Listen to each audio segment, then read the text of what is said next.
तर काय तुम्ही स्वयंपाक करताना अशी पोळपाट भरून संपूर्ण एक चपाती लाटून घेतलेली आहे का?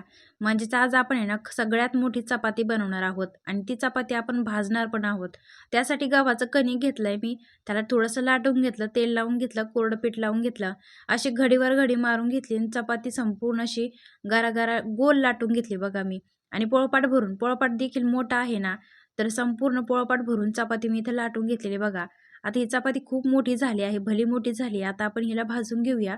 तर तव्यावरती चपाती मी टाकल्यानंतर तुम्ही पाहू शकता, अंदाज लावू शकता चपाती तव्याच्या सुद्धा बाहेर आलेली आहे. म्हणजे तव्यावरती सुद्धा ही चपाती मावत नाहीये.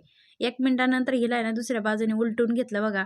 पण संपूर्ण काठापर्यंत ही चपाती मी भाजून घेतलेली आहे. कुठेही वाया जाऊ दिलेली नाहीये आणि काठापर्यंत पण टम्म फुगलेली आहे. तुमच्याकडून कधी अशी चपाती झाली आहे का? एकदमच मोठी चपाती झाली आणि ती पण अशी छान अशी काठापर्यंत टम्म फुगली, हे मला कमेंट बॉक्समध्ये नक्की सांगा.